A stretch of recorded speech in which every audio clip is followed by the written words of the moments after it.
नमस्कार दोस्तों, मैं मुदिता आपका स्वागत करती हूँ मेरे चैनल लक्ष्य आईएएस पे। देखिए कितनी शानदार बात कही गई है। जो अपने कदमों की काबिलियत पर विश्वास रखते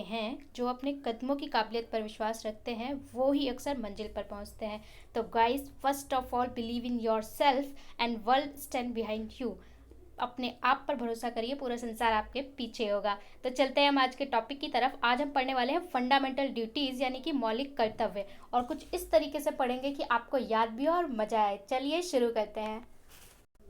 मूल कर्तव्य, फंडामेंटल ड्यूटीज या फिर मौलिक कर्तव्य, आप इसको जिस भी नाम से जानते हैं, इसको पढ़ने से पहले चलते हैं इतिहास की ओर। देखते हैं कि ये कहानी शुरू कहाँ से होती है।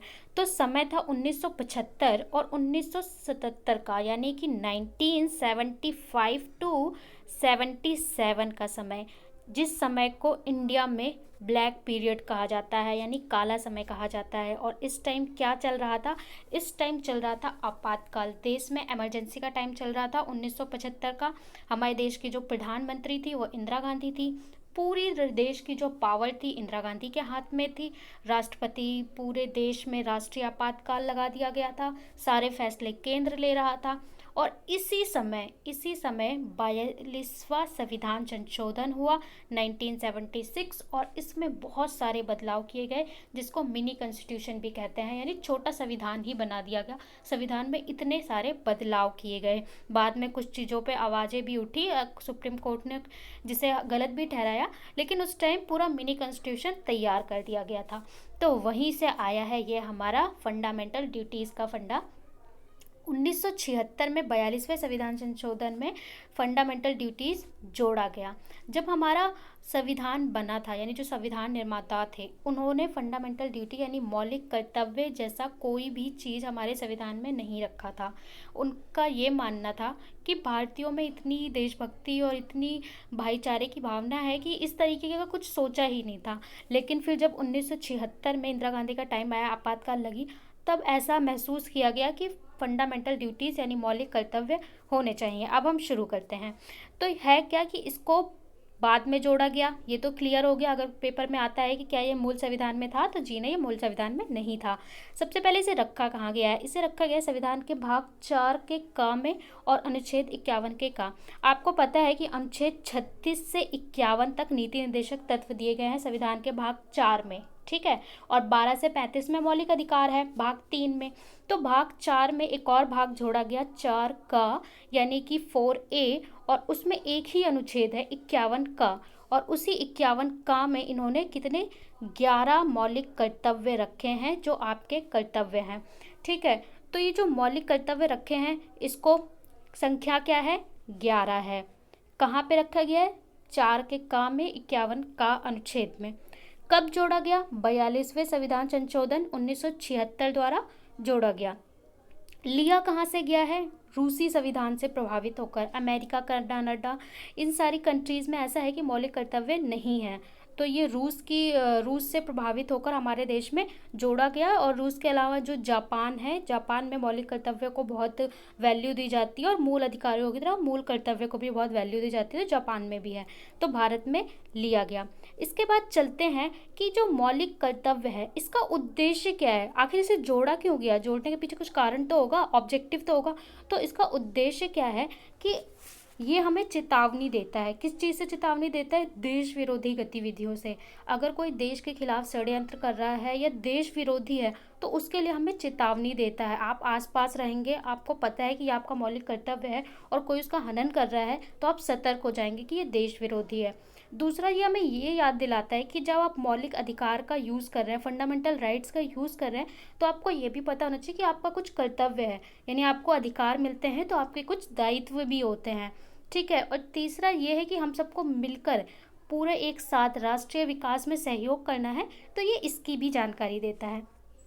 अब चलते हैं हम हमारे नेक्स्ट पॉइंट की तरफ, कि जो ये है, ये किस समिति के द्वारा बनाया गया था, ये किस समिति की सिफारिश पे? तो इंदिरा गांधी जी ने, यानी कांग्रेस पार्टी ने एक समिति बनाई थी, और उस समिति का नाम था स्वर्ण सिंह समिति। वो उसके अध्यक्ष थे। इसलिए 1976 में, मैंने आपको बता दिया, 1975 से 77 का कार्यकाल था। तो अगर आपको टाइम पीरियड याद रखना है, तो अगर आपको आपातकाल का टाइम पीरियड याद है, तो आप इसका भी याद रख सकते हैं, या फिर आपको मौलिक कर्तव्य का याद है, तो आपातकाल का भी याद रख सकते हैं। तो स्वर्ण सिंह समिति, बहुत पूछा जाता है कि स्वर्ण सिंह समिति किससे संबंधित है, तो स्वर्ण सिंह समिति मौलिक कर्तव्यों से संबंधित है। ये एक समिति बनाई गई थी कि आप लोग इस पर हमें रिपोर्ट कीजिए कि हमें मौलिक कर्तव्य जोड़ना चाहिए, नहीं जोड़ना चाहिए, जोड़ना चाहिए तो किन किन चीज़ों को मौलिक कर्तव्य में रखना चाहिए। तो स्वर्ण सिंह समिति बनाई गई, इन्होंने सिफारिश की कि मौलिक कर्तव्य के लिए अलग से संविधान में चैप्टर बनाया जाए और उसमें कर्तव्य रखे जाएं। और स्वर्ण सिंह समिति ने जो सिफारिश की थी, उन्होंने 8 मौलिक कर्तव्य की सिफारिश की थी। कितने? 8 की। लेकिन रखे कितने गए? 10 मौलिक कर्तव्य रखे गए। और इन्होंने कुछ और भी सिफारिशें की गई थी जिसे संविधान में नहीं जोड़ा गया। जैसे कि कहा गया था कि वोट देने का यानी मत देने का जो है, इसको भी यानी वोट देना, इसको भी मौलिक कर्तव्य में जोड़ा जाए। टैक्स भरना, इसको भी देना जाए। इसके अलावा इन्होंने कहा था कि अगर कोई इसका पालन नहीं करता तो उस पर अर्थदंड लगाया जाए, यानी कि फाइनेंशियल पैसे का दंड लगाया जाए, उसे पनिशमेंट भरना पड़े। लेकिन इस तरीके का कोई भी अनुशंसा मानी नहीं गई और 10 मौलिक कर्तव्य को जोड़ दिया गया। उसके बाद क्या हुआ? 2002 में 46वें संविधान संशोधन द्वारा एक और मौलिक कर्तव्य जोड़ा गया सबसे लास्ट में। तो अब हमारे पास कितने मौलिक कर्तव्य हैं? 11, यानी कि एक और एक 11 मौलिक कर्तव्य हैं। वैसे 46वें संविधान संशोधन में जो जोड़ा गया था वो मैं आपको पढ़ा चुकी हूँ ऑलरेडी मौलिक अधिकार में। अगर आपको याद है तो कमेंट बॉक्स में कमेंट करिए।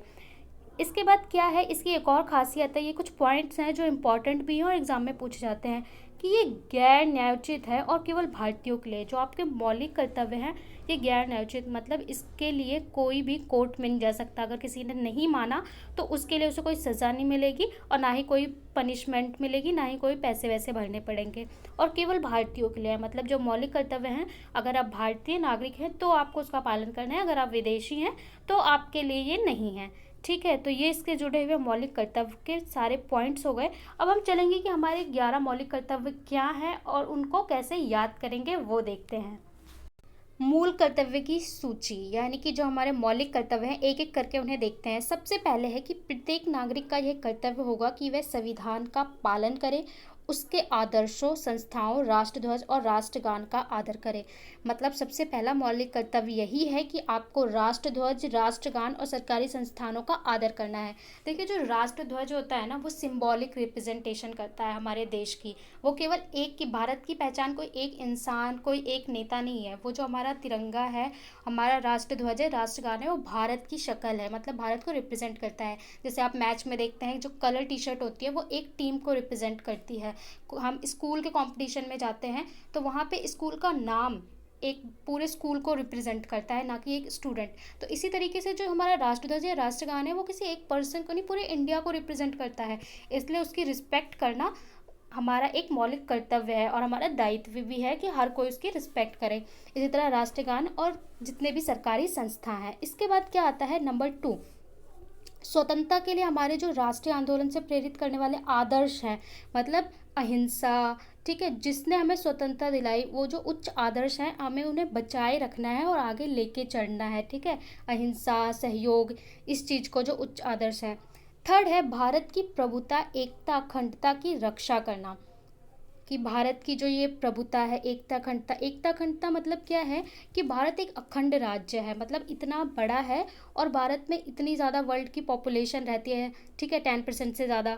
और जो भारत है वो बहुत विविधता वाला देश है, मतलब एक कलरफुल कंट्री है जहाँ पे अगर आप मानव जाति में देखें तो बहुत सारे धर्म के लोग रहते हैं। अगर आप देखेंगे कि पशु और पक्षियों में तो सबसे ज़्यादा, यानी बायोडाइवर्सिटी अगर साइंस में पढ़ा है तो बहुत ज़्यादा पाई जाती है इंडिया में।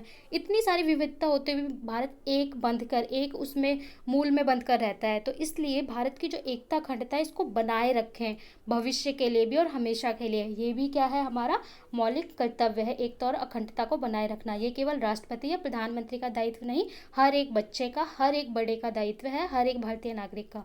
इसके बाद है 4, देश की रक्षा करें और आह्वान किए जाने पर राष्ट्र की सेवा।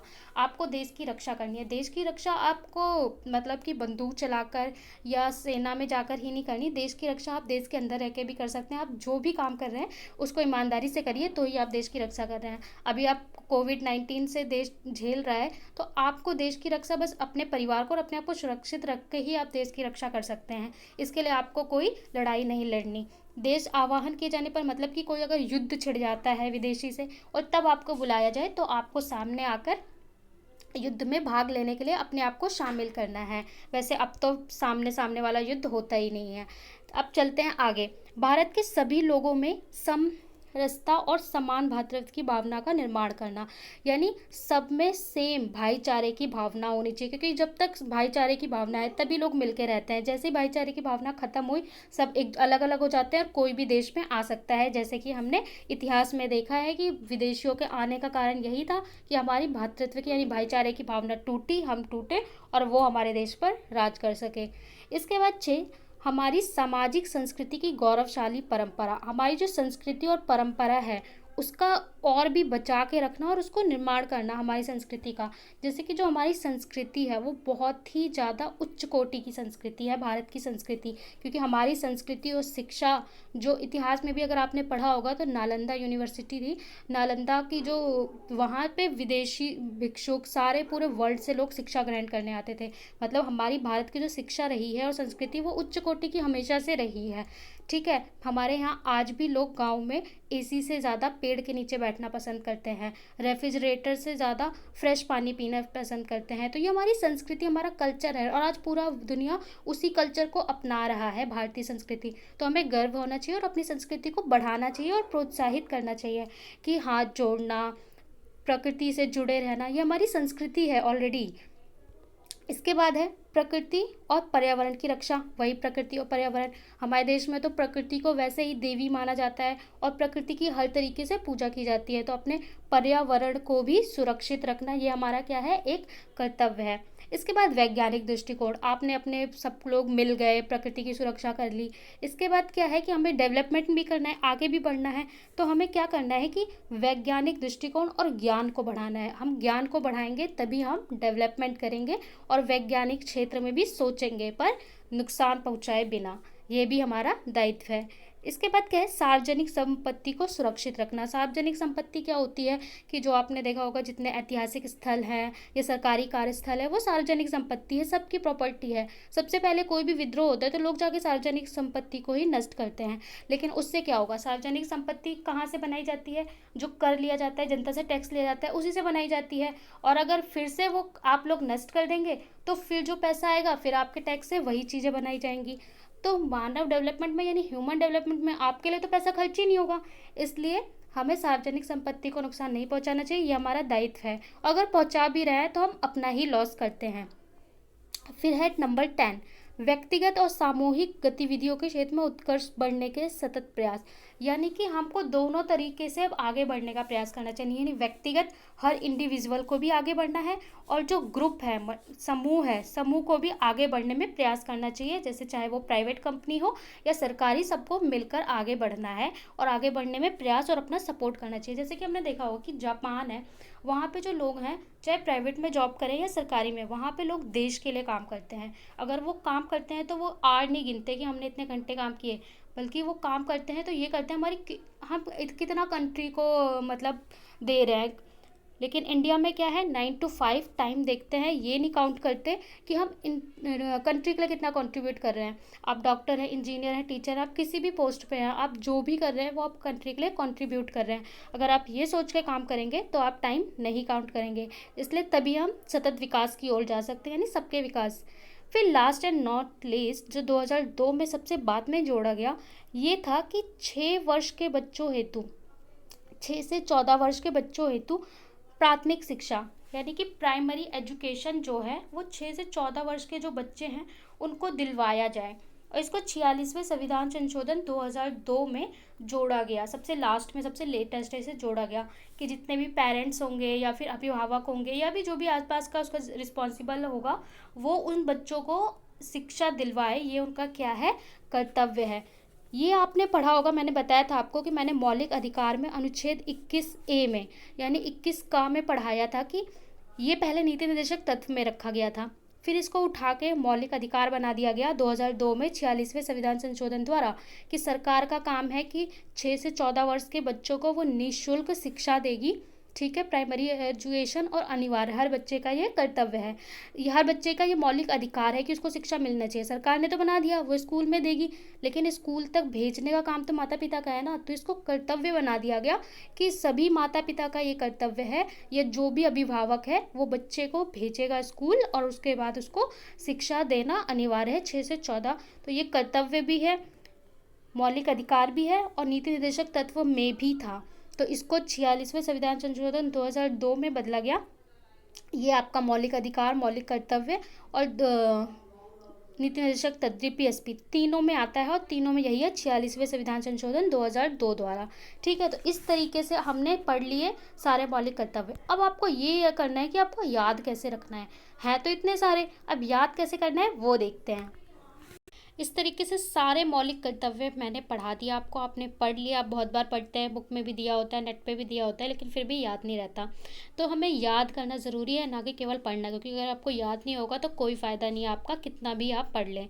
सबसे पहले देखते हैं कि प्रश्न कैसे आया था। इससे प्रश्न इस तरीके से आया था कि इसमें से छांटिए कि मौलिक कर्तव्य कौन कौन से हैं, और उसमें दिया हुआ था कि मतदान करना यानी वोट करना मौलिक कर्तव्य है, पर्यावरण की सुरक्षा करना, इनकम टैक्स यानी टैक्स भरना। तो उसमें क्या था कि बच्चे सोचते हैं कि हाँ मतदान करना तो होना चाहिए, और मतदान करने को क्या कर देते हैं वो लगा देते हैं, लेकिन मतदान कोई मौलिक कर्तव्य नहीं है, ऐसा होना चाहिए पर है नहीं। टैक्स भरना होना चाहिए पर है नहीं। तो कौन से हैं वो आपको एग्जैक्टली याद रखना है। आपने घड़ी तो देखी होगी सबने, और सबको घड़ी बनानी आती भी होगी, बचपन में बहुत सारी घड़ियाँ बनाई होंगी। तो आज मैं घड़ी से ही आपको याद कराऊंगी। यहाँ पे होता है 12, यहाँ पे 6, यहाँ पे 3 और यहाँ पे 9। लेकिन आपको पता है कि मौलिक कर्तव्य हमारे कितने हैं, 11। ठीक है, तो यहाँ पे आपको लिख लेना है एक कम करके, यानी कि 11, यहाँ पे 3 और यहाँ पे 9। इस तरीके से आपको याद करना है। सबसे पहले पहला मौलिक कर्तव्य आपको पता है कि क्या है, कि हमें राष्ट्र ध्वज, राष्ट्रगान, इन सब की क्या करनी है, सुरक्षा करनी है, इन सब का आदर करना है, रिस्पेक्ट करना है। तो पहले पे क्या आता है कि राष्ट्र ध्वज, राष्ट्रगान की सुरक्षा करना। थर्ड पे हमें पहले ये पॉइंट्स जो हैं ये याद करना है। तीसरे पे क्या है, तीसरे पे हमारी एकता अखंडता, तो तीसरे पे बिठा दो एकता को। छठे पे क्या था, संस्कृति, यानी कि जो हमारी संस्कृति है उसको उच्च संस्कृति को बनाना, तो 6 पे संस्कृति। 9 पे सार्वजनिक संपत्ति, तो 9 पे कौन सा आ गया, संपत्ति। तो आपको 4 याद हो गए, 3 याद हो गए। सबसे पहला तो सबको याद रहता है कि राष्ट्रगान और राष्ट्रीय ध्वज का सम्मान करना, तो 1 याद हो गया। थर्ड एकता, 6 संस्कृति और 9 संपत्ति, तीनों महिलाएं बैठ गई। ठीक है, एकता, संस्कृति, संपत्ति। लास्ट सबसे आखिरी में ऐड हुआ था 11, प्राथमिक शिक्षा, यानी 6 से 14 वर्ष के बच्चों के लिए शिक्षा। तो यहाँ पे शिक्षा वाला जो है 6 से 14 वर्ष के बच्चों को, वो क्या हो गया 11 पे। इस तरीके से आपने याद कर लिए 5। ठीक है, ये 3 पे हमेशा याद रखना है, 3 पे एकता, 6 पे संस्कृति, 9 पे संपत्ति और 11 पे क्या था, प्राथमिक शिक्षा, और 1 पे राष्ट्रध्वज। अब इस एक बार में अगर आप पूरी लिस्ट याद करेंगे तो याद नहीं होगा, एक बार में 5 याद करो, फिर बाद में बचे हुए। पहला याद हो गया, अब बचा कौन सा, दूसरा। जब राष्ट्रध्वज का आप सम्मान करेंगे, एकता अखंडता बनाए रखेंगे, तो इसके बीच में क्या है कि जो स्वतंत्रता के उच्च आदर्श हैं, यानी आदर्शों का सम्मान करेंगे, आप 2 को याद कर लेंगे। फिर 4 पे क्या था, 4 पे ये था कि देश की रक्षा करेंगे, लेकिन देश की रक्षा कैसे करेंगे, जब भाईचारे की भावना होगी। तो इस तरीके से याद करेंगे, देश की रक्षा, और 5 पे भाईचारे की भावना। ठीक है, उसके बाद आपको ये पता है कि 6, फिर 7, 8। तो 7 पे आप कैसे करेंगे कि पर्यावरण, यहाँ पे पर्यावरण, संस्कृति वगैरह तो ठीक है, पर्यावरण की सुरक्षा करेंगे। पर्यावरण करेंगे तो वैज्ञानिक दृष्टिकोण भी होना चाहिए, और फिर 10वें में सबका विकास होना चाहिए, यानी सबको साथ लेके चलना है, ये बात। तो इस तरीके से अगर आप याद करेंगे पहले 5 फिर 5, तो आपको पूरी तरीके से याद हो जाएगा। और आप अगर इसे इस तरीके से भी रिलेट कर सकते हैं कि आपने सिटिंग अरेंजमेंट देखा होगा, अगर आपको सिटिंग अरेंजमेंट के क्वेश्चन सॉल्व किए होंगे, अगर आपको ये पता है कि कम से कम 3 पे, 6 पे और 9 पे इस पे एकता है, इस पे संस्कृति है और इस पे संपत्ति है। मतलब ये 3 अगर किसी और नंबर के मौलिक कर्तव्य बोला है तो वो तो नहीं हो सकते हैं। ठीक है, इस तरीके से आपको, और लास्ट सबसे आखिरी में शिक्षा ऐड की गई थी और ये राष्ट्रीय ध्वज का था। तो बचे हुए आप एक एक को याद करते जाएंगे तो आपको पक्के जो 11 हैं वो अच्छे से याद हो जाएंगे। 2 बार आप रिकॉल करेंगे, बना के खुद से ये घड़ी देखेंगे तो आपको अच्छे तरीके से याद हो जाएगा। तो इस तरीके से आज का वीडियो यहीं तक। आपको देखने के लिए धन्यवाद। चैनल को लाइक करें, शेयर करें, सब्सक्राइब करें और दोस्तों के साथ भी शेयर करें। Thank you so much.